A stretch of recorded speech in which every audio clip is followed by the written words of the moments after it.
Good evening, everybody. Noswaith dda a chroeso cynnes to the latest in the Swansea Cultural Institute series of conversations with writers. I first heard of Dylan Moore many years ago when an academic friend of mine mentioned that she had a very brilliant student.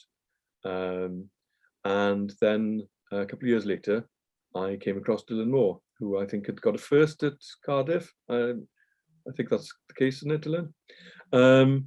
And I'd already had the build-up, and when I first began to then read his writing, he was a very busy reviewer for Wales Arts Review, who could turn his hand in a journalistic way to writing very quickly about festivals and so on, but also writing very penetratingly about books and popular culture.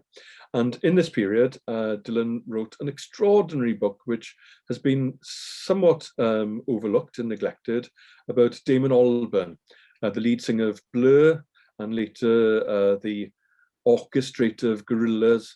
And Dylan Moore wrote a book about that, which looked at Damon Albarn and Englishness and arranged the material around the various components of an English village.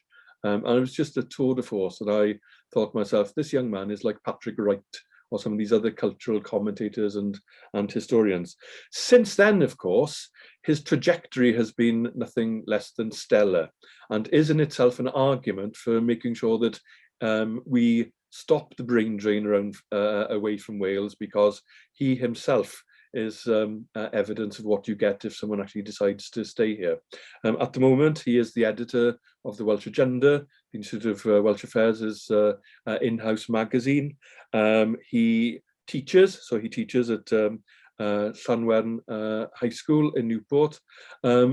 He's also been a Hay International Fellow and continues to have a very active engagement with the Hay Festival. And a couple of years ago, I think 2 or 3 years ago, he wrote a collection of travel essays called Driving Home Both Ways. So welcome, Dylan. I hope that I've managed to concertina some of your achievements in there. Today we're talking about this book, Many Rivers to Cross. It's echoes, of course, of Jimmy Cliff's song, and it's a book about refugees. And when we normally talk about refugees, the story starts elsewhere and brings them to somewhere else. So obviously in a febrile Brexit environment, we've had the story of people coming from all sorts of places coming to the UK. But in this book, you actually talk about migration and movement in reverse, as it were. Can you tell me about why you decide to track people's stories back to begin with? Yeah, I mean, you mentioned Hay Festival there, John, and thanks very much for such a kind introduction, and you concertinaed that very well indeed. What I realized, it was through the writing process, really, that you can't tell one story without telling the others that it crosses. So in any book, you have a protagonist whose life crosses the lives of other characters.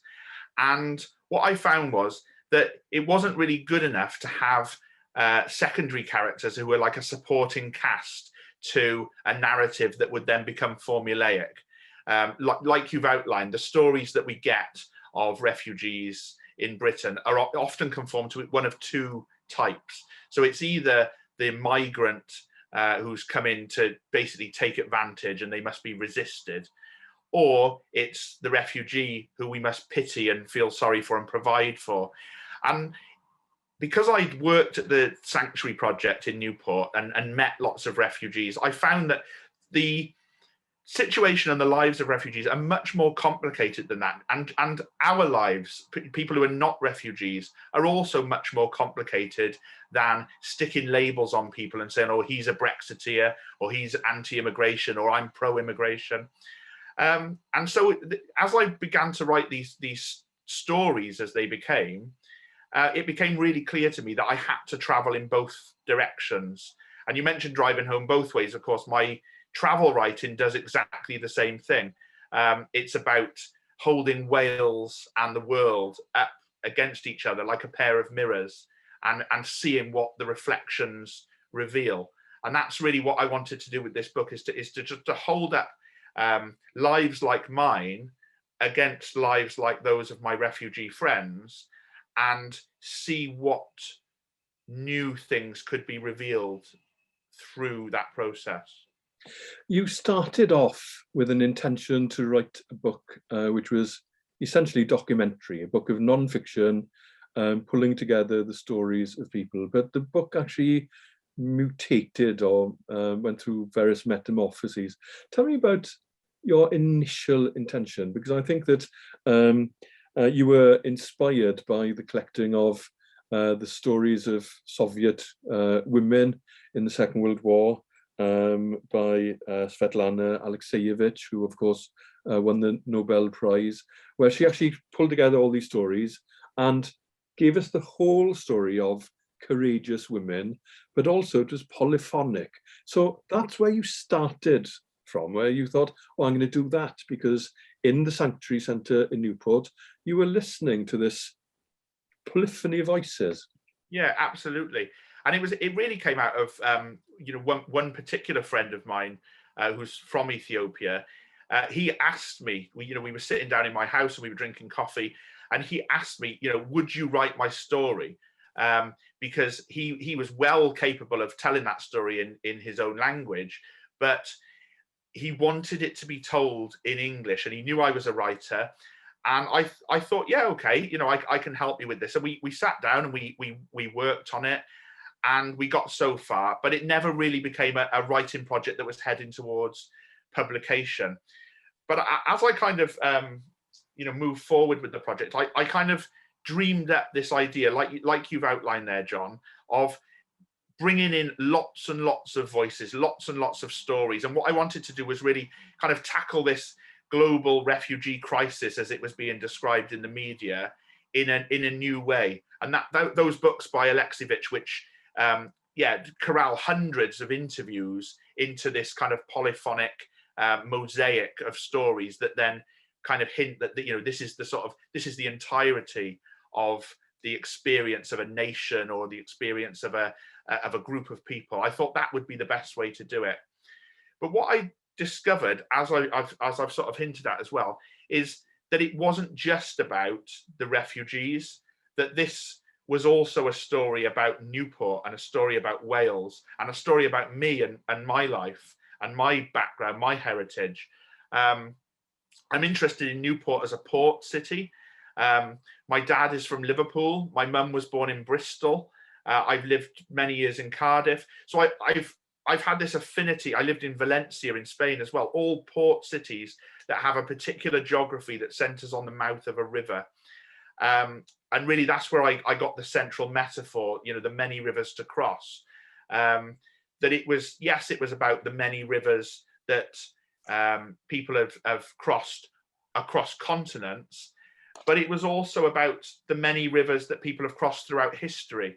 And there's one particular section of the book where I kind of try to resonate the experience of Irish refugees from the potato famine in the 1840s, who came to Newport and crawled through the mud as the captains dumped them off the ships into the River And were called mud crawlers because of that. And were called mud crawlers because of that. In the same kind of offhand, derogatory way that refugees and migrants have been demonized and scapegoated in the decade that we've just lived. And I found that really, really poignant, and I hope that kind of comes out in that section of the story, that you've got these refugees from Iran and from Eritrea and from Ethiopia. They're on a kind of history talk with a guy who's telling them about the Irish mud crawlers and saying, this was a national trauma. And then you've got the girl from Eritrea looking at the lady from Ethiopia, and it's just like, I don't spell it out because this is fiction, but hopefully the reader is just feeling like, wow, yeah, this is the same thing. This this is history repeating itself.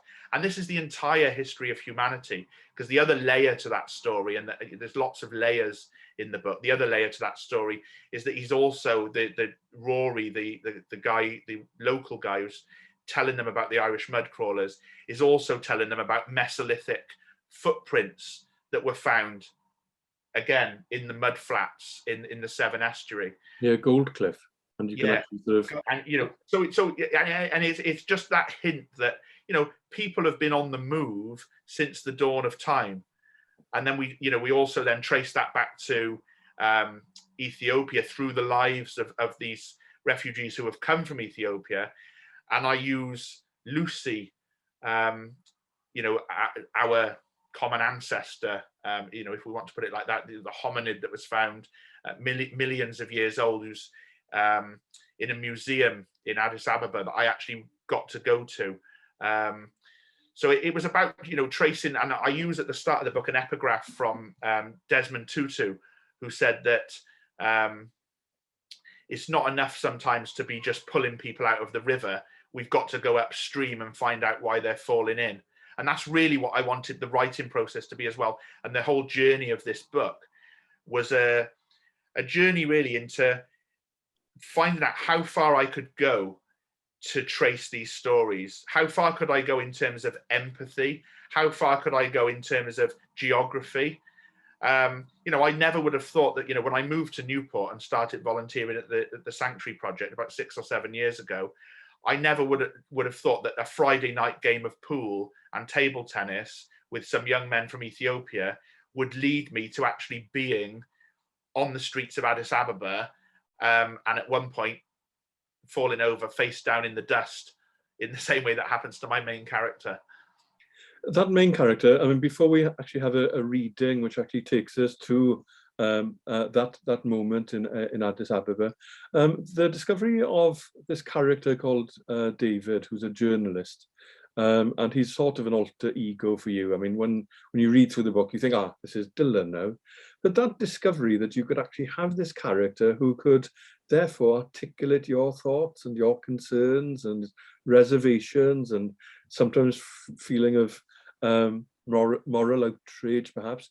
That was an important discovery for you, that amongst the polyphony of voices, there could be the singular voice, which was your own and your own experiences as you actually follow the journey in reverse back to Ethiopia.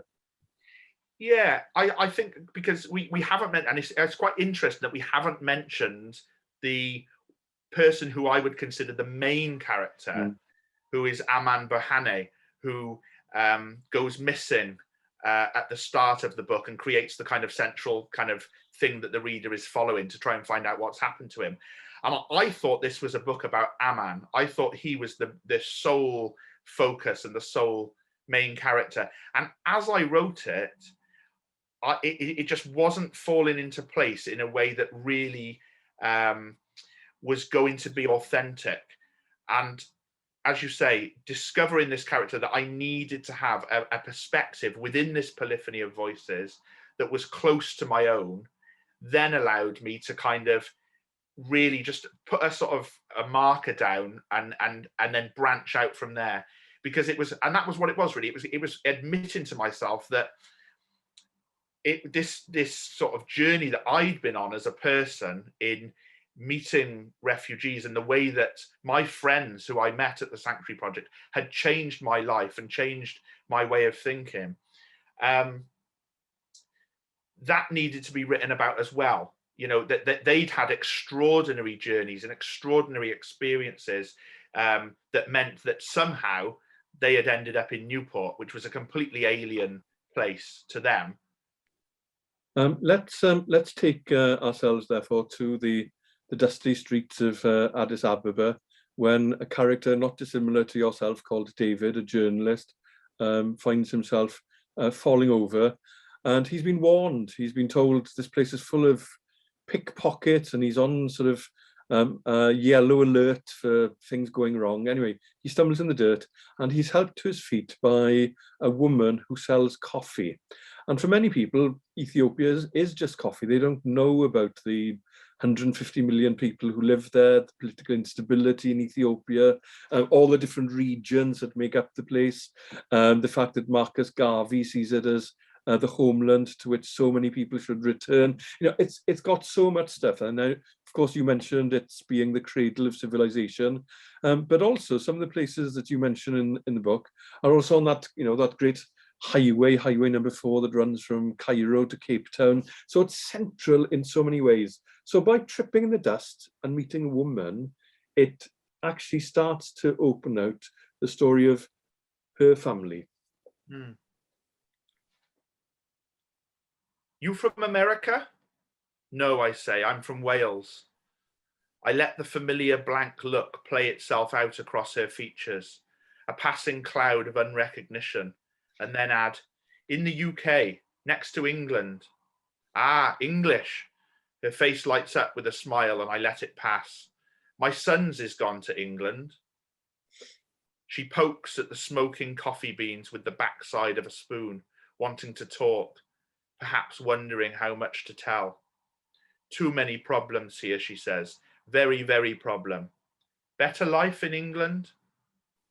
Her tone perches on the border fence between statement and question, as if she wants me to confirm to her that her son's made a right decision. Subtle hints of her fear that England has its problems too. How many sons, I ask? 4, she says, and begins moving coffee cups across a tray in illustration. First boy, Herpo, left many years ago, when my husband was still alive. We lived outside city, small town, Shashamane, takes 4 hours by bus. She moves one cup away from the other 5, as if it is Herpo flying the nest, leaving the family home.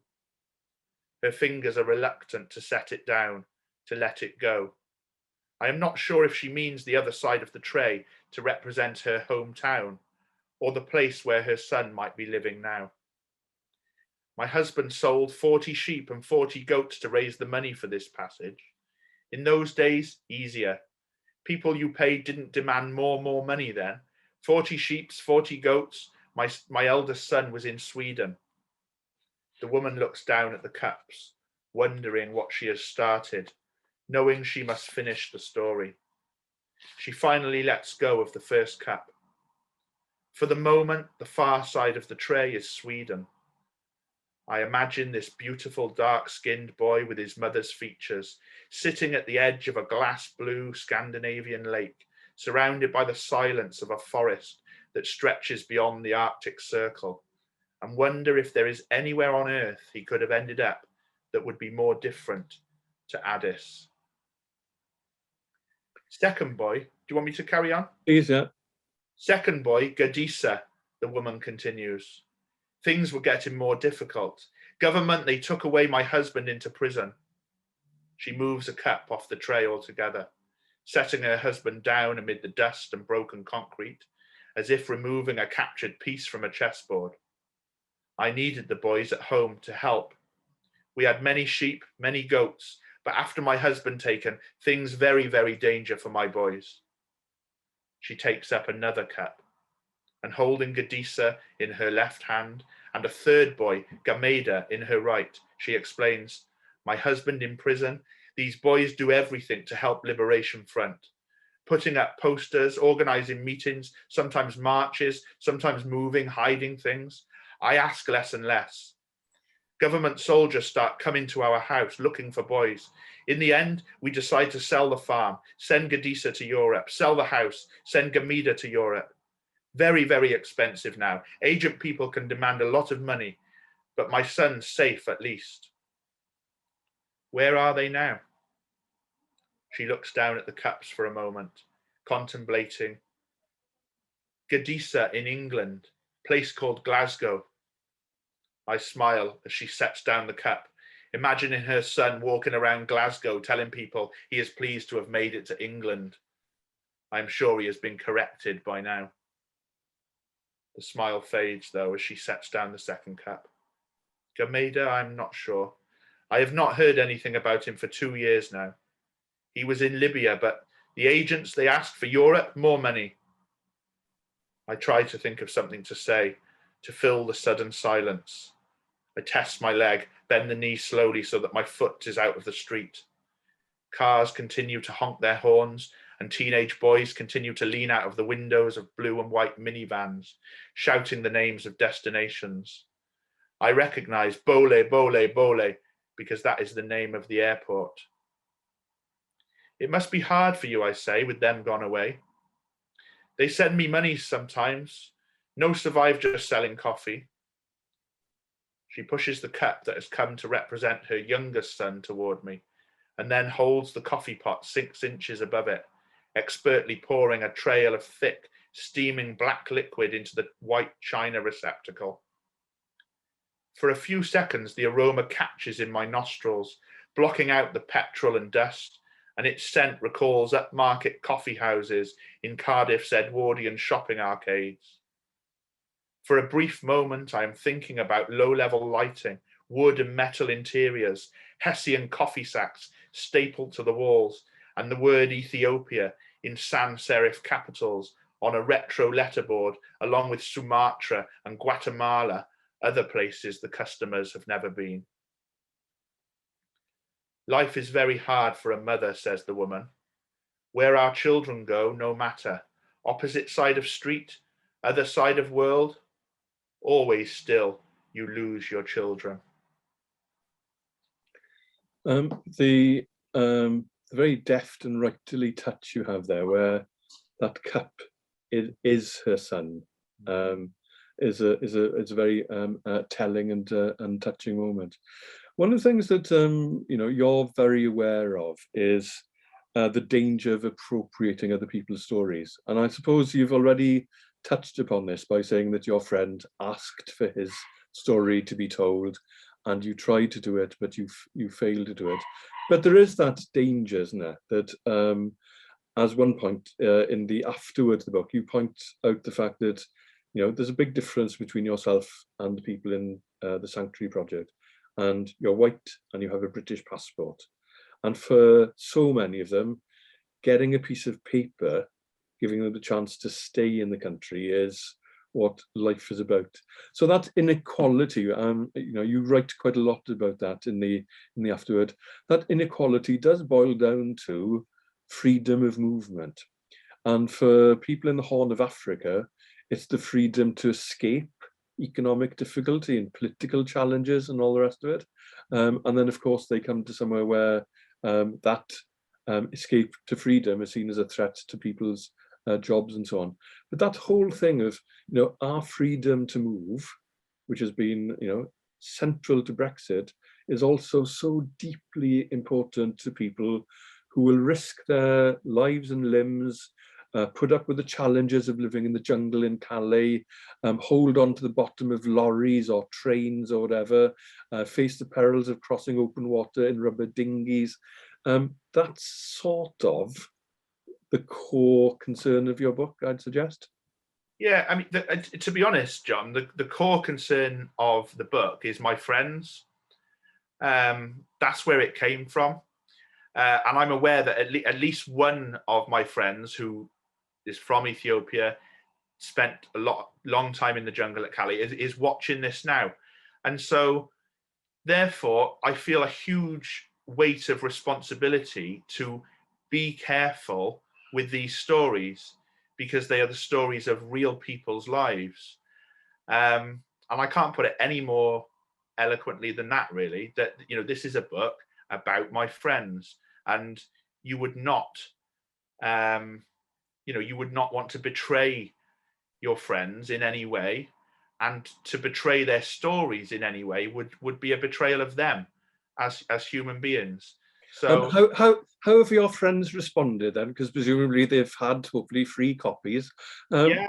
How have they responded to you rising to the responsibility of telling what life is like for them? I think that's really, and again, this is where I think you'd have to ask them that question. Because right, at the end, the ones who have read it, we'll encourage that. Because that's really what I'm trying to say, is that I'm not here to speak on other people's behalf. I think what I've done in the book is I've tried to listen, and then rather than just use those stories, I think there's a bit, you've mentioned the afterword, but there's a quote in there from Chimamanda Ngozi Adichie in her book Americana, where she says, and again, this is where the blurred line between the author and the narrator comes in, because it's her narrator that says it, that she felt like she was hacking into the carcass of other people's stories for something that she could use. And I'm pretty sure that the narrator says that because that's sometimes how Adichie feels. And there's this whole complicated range of emotions and responsibilities that kind of underlie a lot of this. But I hope, and so far the reviews and things that I've seen, people seem to think that I've got it just about right. So that's when we started talking about your initial intentions, we were talking about it being a documentary approach, and then it morphed into, if you like, short stories, and then they were all bound together as a composite novel. Tell me about that part of it, where as you're beginning to put all of these stories together, you look for ways in which the stories can rhyme and chime and interlock, so it all holds together and coheres as a whole. Yeah, so there's several aspects to that, really. So there's the story aspect, the basic plot aspect, where in some senses, as a writer, your imagination takes over and things start to happen, and you just realize, and there's a character, Mike, who's a kind of, the first time you meet him, well, actually, it's the first time you meet him, you don't really know who he is. And I probably shouldn't say too much because we're almost delving into spoiler territory, but do we meet him? I meet, thought we first met him in the pub quiz, but well, that's interesting, because you do meet him. You meet him by name in the pub quiz, and he's kind of this racist, kind of Brexiteer, almost a stereotype. But hopefully he's fleshed out a little bit more so that he goes beyond a stereotype. And then there's something that happens that changes him, that breaks him out of that stereotypical kind of what people might, if you were going to use one of those horrible labels, people might call him a gammon, But interestingly, we do meet him earlier in the book in a different section where he's not named, and that's really one of the techniques that I've tried to use to ensure that these stories do cohere as a composite novel, because the eagle-eyed reader, and I think it's good to know, because one of the reviews that I've seen, Angela Graham says that she wished she'd known she was reading a composite novel before she started reading it, because if you're eagle-eyed and you're on the lookout, you will notice cameo appearances of major characters in certain sections as minor characters in others. And although it's kind of, you might say, it's a clever literary device, it's also, for me, a comment on how all of our lives are interconnected. And so, when this guy, David, the journalist, when he goes to Ethiopia, yes, he's out of place. Yes, he feels, like he hasn't really got a handle on the situation. But when you start talking to somebody, wherever you are in the world, you will find some connection. And it might be direct, it might be one of those small world 6 degrees of separations type moments, or it might be a more indirect kind of parallel between your political experiences as a nation and somebody else's liberation struggle in a completely different context. So there are little things like, I hope maybe this is the first novel to include a Yes Cymru sticker, on a I can almost guarantee 100% that it is. Well, that's good, because I wanted it to be. So it's on the toilet door of a motorway service station, and it's just that in parallel with those posters that we talked about in that extract about the Liberation Front. Coffee as a motif running through. So once I knew it was a composite novel, I started deliberately then working to think, well, what motifs can I use to tie these things together? And coffee was a really obvious one, because again, it originates, like the refugees, like humanity, in Ethiopia, and yet it is proliferated all over the world, and you can drink coffee in lots of different contexts. So that particular story where she's selling the coffee and she's pouring the coffee from on high in the traditional Ethiopian way contrasts massively with another incident where people share a cup of coffee and it's a battered old kettle in a NAS house in Newport, and they're drinking out of Newport County mugs and a Live Aid mug. Actually, again, maybe not every reader would pick up on the very subtle reference to how the UK has engaged with Ethiopia and what the relationship has been in the past, and what mainstream perception of Ethiopia is. When you started listening to these stories, probably knowing that they were going to be used in a different way, a practical problem emerged, which was that there were people you got to meet, and once they'd actually got their papers and were allowed to stay here, they were working such long hours to actually, keep themselves afloat, that all of a sudden you weren't able to see them. So that's one kind of experience. Then, of course, there's the other experience of people just waiting to know whether they get that precious piece of paper and so on. And that's a tension that dances under some of the stories. And of course, when you were writing it, there were people who had come to Wales, one of whom actually threw himself into the Swansea Marina because his papers didn't arrive, and another one who lost his life when there was a raid on a car wash in Newport. Those things were happening to you, or to Wales and people in Wales as you were writing it. So it actually just underlined the urgency and the depth of the dilemmas facing some of these incomers to Wales. Yeah, no, absolutely. And I dedicated the book to those two men, to Eob, who died in Swansea. And again, there may be people watching this now who knew Eob, and also Mustafa Dawood from Sudan, who you mentioned, who died in that immigration raid in Newport. So it's, again, this brings us back to that, the weight of responsibility that I felt as I was writing, and I feel now talking about it, to real people's real life experiences that can end up with there are I suppose, and it's trite to say happy endings. It's everybody's life is much more complicated than a happy ending.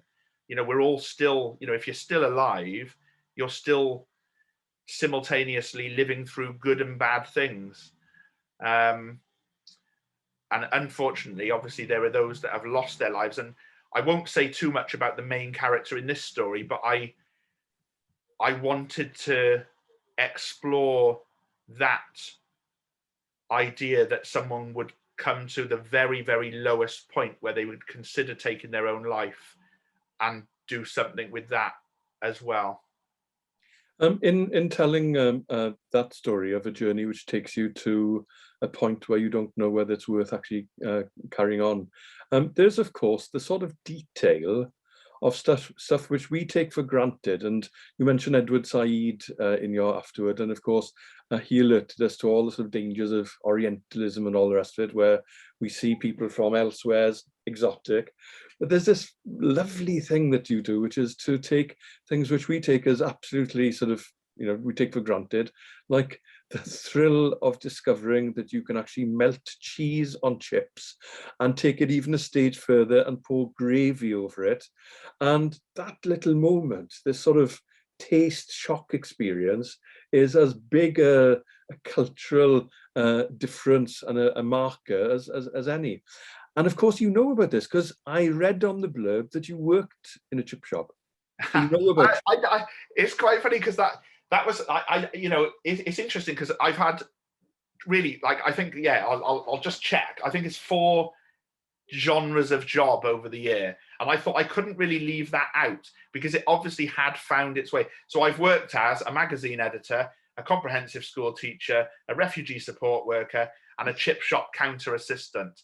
And that was what I did from the age of 15 to the age of about 19 or 20. I worked in a chip shop in Brecon when I was growing up, and I worked in a chip shop in Cardiff when I was a student there. And I suppose and it's a very kind of South Welsh culture of fish and chips, because you could say fish and chips is a British thing, but actually each region, each area has its own peculiarities. I remember in the chip shop in Brecon, somebody asking for a Clark's pie, and at that point in my life, I didn't know what a Clark's pie was. And here in Newport, like the cheese chips and gravy thing, I'm not sure whether that's a thing in Swansea. So there's these little sort of nuances, and that was what I wanted to do with that. Is you've got the scene where you've got white British characters like David eating injera, the Ethiopian staple food, for the first time, and it's a totally alien experience. And I wanted to kind of replicate that to think, well, actually, it's the same the other way round. And I think in knowing that the majority of my readers are likely to be Western European readers, I wanted to plunge them into that sense of being alienated, to help them empathize with just what a culture shock it is for somebody from Ethiopia or another part of the world to come here, and all the things that you take for granted and you think are normal as part of your culture are alien and strange, and to show that that works both ways round. And even the very beginning of the book, the first bit where you are here, so the main character is standing next to a sign saying you are here, and the irony is he has no clue where he is. He's just been dropped here because this is where the Home Office have sent him. One of the things that struck me as quite interesting was one of the things which marks out the people in this book when they get on a bus is they say, "All right, drive." And I thought that only happened in Cardiff, because when I go to Swansea, I don't hear it as often. So it does happen in Newport as often as it happens in Cardiff, or not? Yeah, cheers drive is definitely okay. a thing you say when you get off the bus. Before I'm going to sort of just move off from the book for a moment, just to suggest that you've been interested in refugee stories for longer and in more complicated ways than just the production of this book. Obviously, you've worked with a lot of people, you've made friends with a lot of people, but I have to say that one of the most profound experiences I've had in any school environment was something that you engineered some years ago, when you arranged that schools in the Newport area became ships. And on those ships, you brought in real refugees, and you populated the cabins of these ships with these refugees, who then in very small groups told their stories, sometimes over and over and over again. And it was based on a graphic novel by Sean Tan.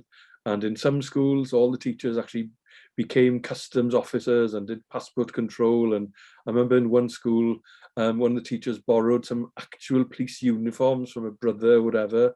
But that was just another way of communicating the interconnectivity, that these are stories of people like us, who have mothers and fathers or kids, and they have been displaced. And I thought that I was reminded of that in reading this the story, that you have tried to explain these stories in other ways, and that was just one example. And it still lives with me, that experience, because I know that talking to some kids who had never thought of these issues were then articulating things really, really clearly, because they knew it was the case. They had people speaking lots of languages in the school they were at.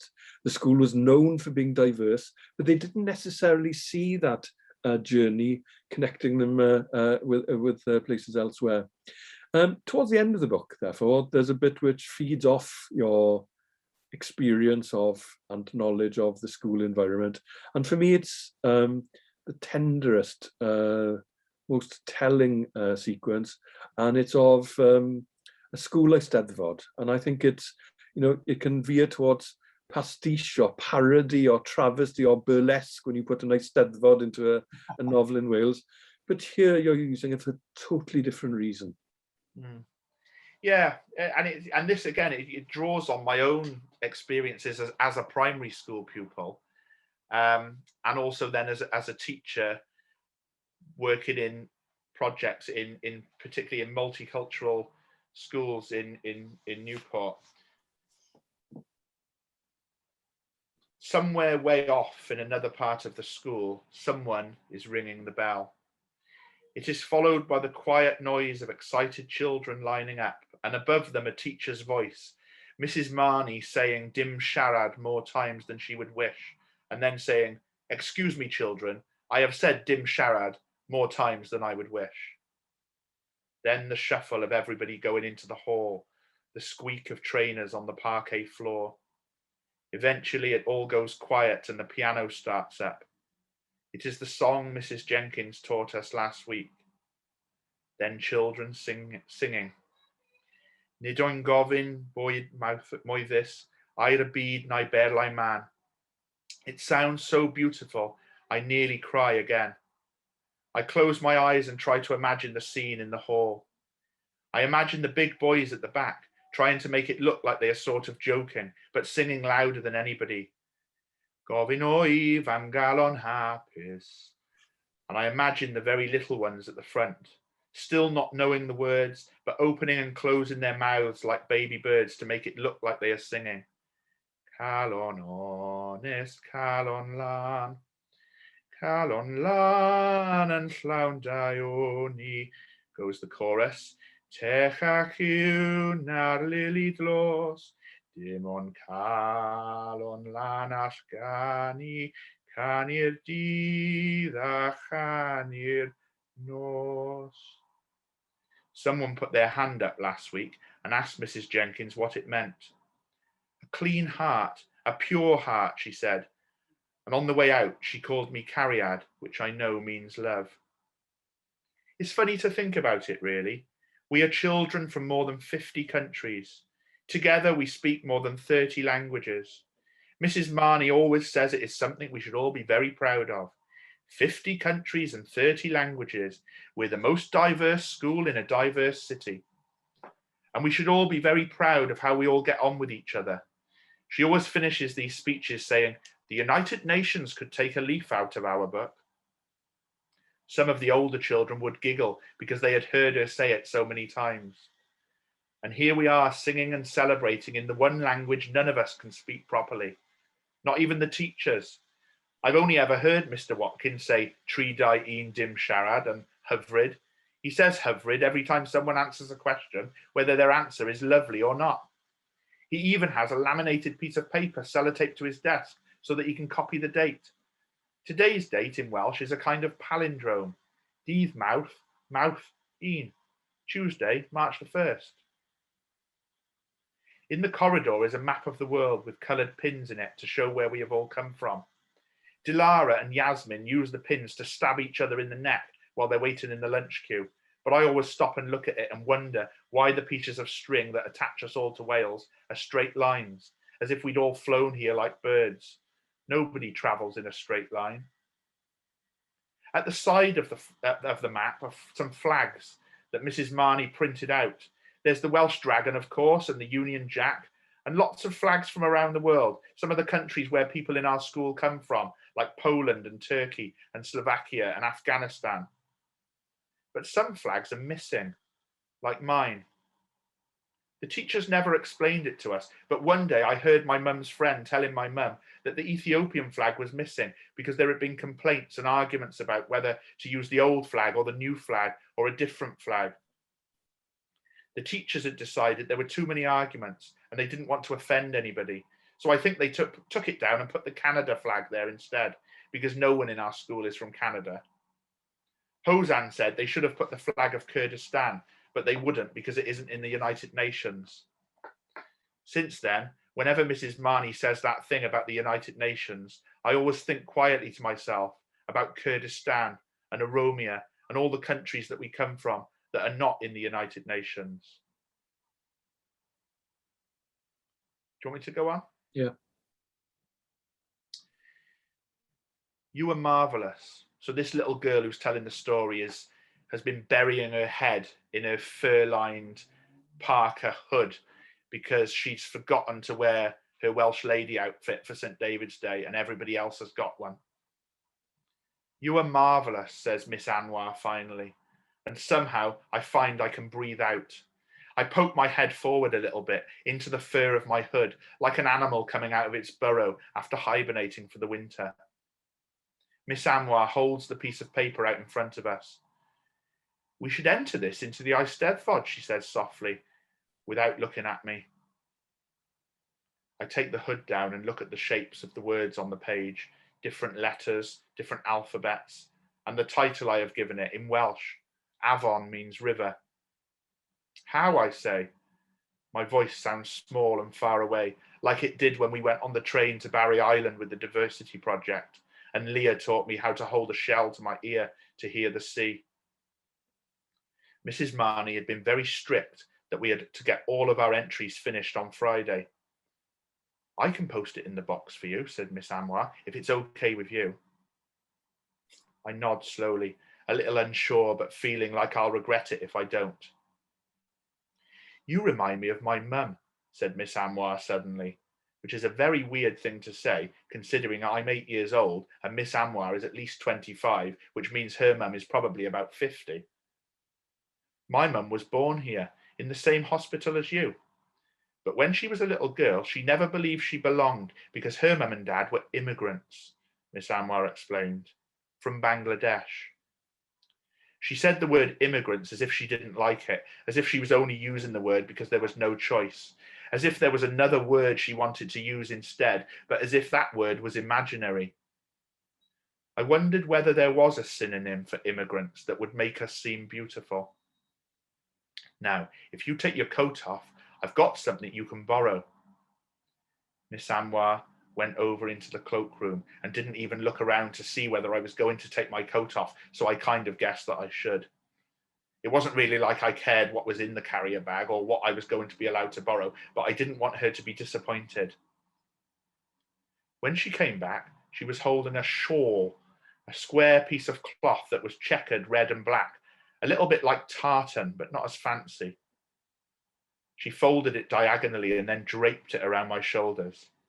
And then, like a magician pulling a rabbit from a hat, Miss Anwar put her hand inside the crumpled Aldi bag and pulled out a tall black hat with beautiful white lace around the brim. White ribbons dangled from each side so that you could tie it under your chin. Put it on, said Miss Anwar, so I did. There we are, she said. You look like a proper little Welsh girl. I smiled. And luckily in that section, there's even more joy and happiness suffusing that particular section, which comes almost at the end of the book. We're not far off the end of our session, so please don't maintain a Trappist silence, or at least your fingers shouldn't. Do submit some questions, either using the Q&A facility or through the chat, because you've been listening diligently and hopefully attentively, so don't be shy in coming forward. Dylan, I said I wasn't going to ask you that hoary old chestnut, that hackneyed thing that journalists ask about what's coming next, but I think that I should, because you're entertaining the idea of doing more with this idea, and not teasing out, but listening to more stories. Yeah, I think I've it was interesting, John, to be honest. Like, you talked quite a lot, and you obviously have known my writing for many years. What's interesting is I've shied away from fiction for a very, very long time. And I think in writing this book, I've discovered how to be a fiction writer. And so I want to write more.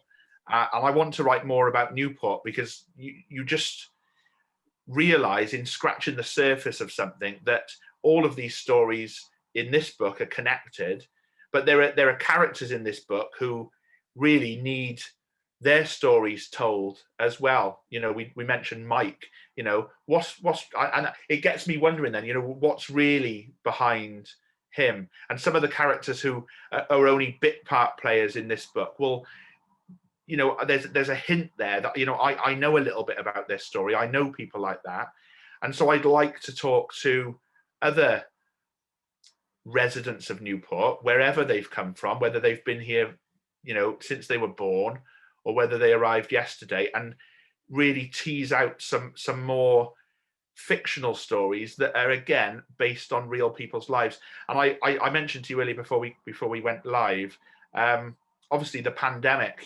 This book is set in the context of, let's say, 5 years ago. Hanging over this book is the Brexit referendum, the camp at Calais, and the whipped up fear of migrants and people voting for UKIP and all of that.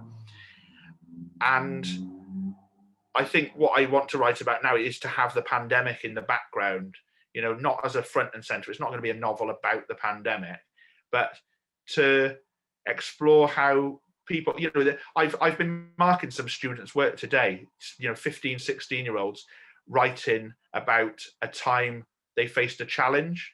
And I cried about 5 times because, so many of them have written about things that have happened during the pandemic that have affected them. And, people's stories are out there to be told. And that's kind of what I want to do as a fiction writer. It's kind of, I'm a journalist at heart, but I'm a journalist who wants to write literature.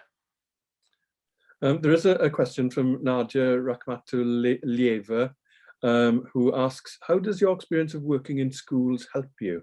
And she says, I probably missed if you have experience as a teacher. You have a great deal of experience as a teacher, Dylan, but also I think you're a really good teacher. I've seen you in action. You love being a teacher just as much as you love being an editor and as much as you enjoy exploring fiction. So, but I think that part of the answer to Nadia's question was in that reading, because it was actually full of those little details of what happens in school and the differences between people in year 5 and 7 and whatever. But but because it's her question, how does the experience of working in schools help you? I think a lot of this book really boils down to empathy.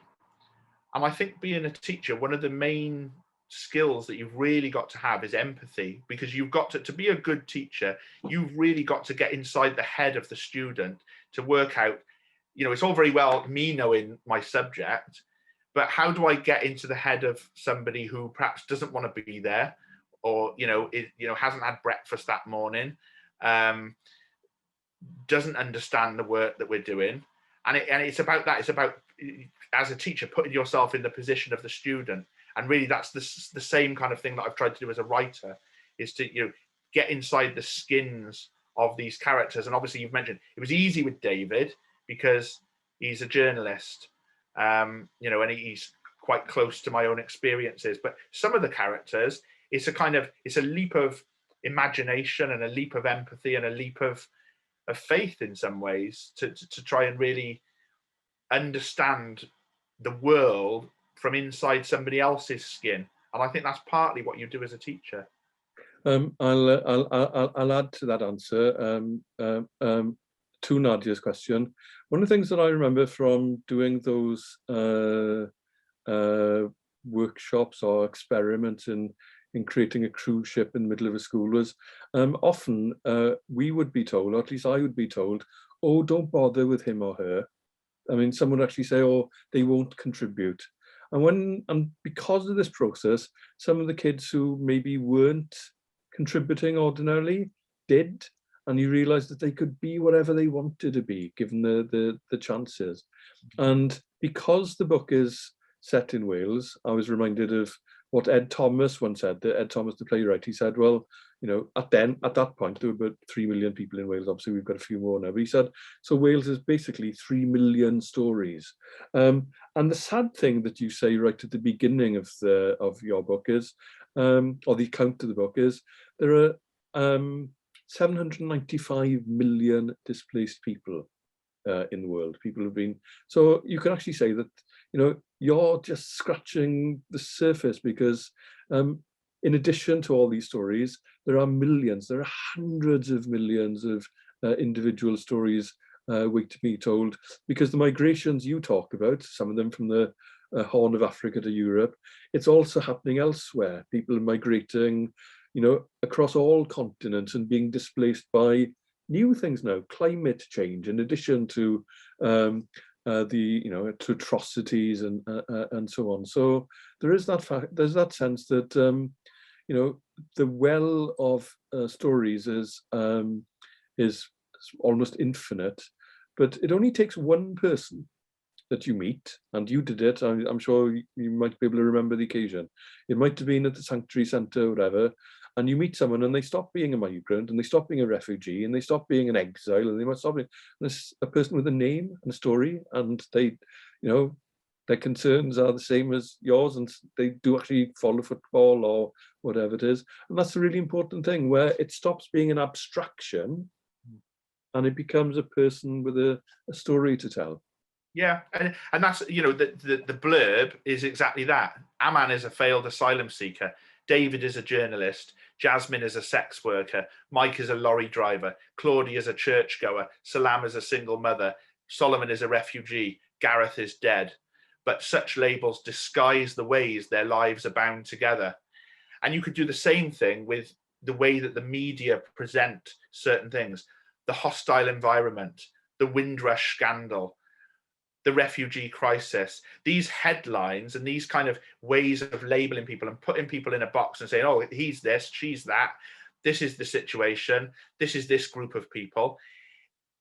It's only helpful to describe very, very broad brushstroke things that really don't allow you to get a grasp on the situation. And that's the beauty of literature, is that it can get you inside the skins of individual people and allow you to realize that nobody can be defined by a one-dimensional label. We are all complex human beings who have good and bad inside us, comedy and tragedy.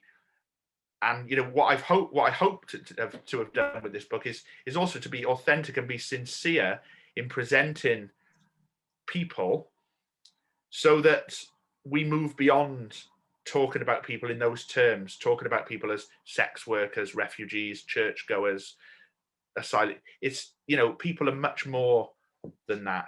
And it's about getting to know each other across the borders that are kind of imposed on us by that kind of shorthand. We have one happy audience member, because Nadia, and I apologise to Nadia for probably mangling her surname with my pronunciation, but she says, thank you, a beautiful answer. So thank you, Dylan, for a beautiful answer to Nadia's question. I am going to round off by actually applying one label to you, Dylan, because you are an editor, you are a very gifted teacher, you're a very fine analyst of Wales, you've been a good critic, you're about to become a father once again. There are all these things going on in your life, but I just actually like to say, well, Dylan Moore, novelist, because you have proved that you have worked out how to structure a piece of fiction. So Dylan Moore, novelist, thank you very much indeed for sharing an hour of your company this evening. Good luck with the book and all your endeavours. And I hope you don't forget that you've probably got another brilliant book of cultural history or analysis in you as well. So just because you'll have a house full of kids and you've got a job in the IWA and you're working part-time at Llanwern High School doesn't mean that you can be a slacker when it comes to doing all these other things, because Wales is the net beneficiary of having you here. And I think that all the people who are friends of yours, who have had the chance to see their stories articulated in this book. This is the book to buy. You can start buying copies for Christmas as well, because it will fit conveniently into a Christmas stocking. Many Rivers to Cross is a very fine addition to, first of all, the literature of Newport, because there isn't a great deal of it, but it is also to the literature of Wales, but more importantly, to our common sense of humanity. It's everybody's story, because we're not actually many times removed from any of these stories. These stories are ours. And thank you, Dylan, for articulating them so well. Felly, diolch yn fawr iawn. Thank you very much. Diolch o galon, John. It's been an absolute pleasure. Thanks. Okay. And thanks to all of you for listening. Tune in next time, and you'll get more of the same, but not with us. Thanks a lot.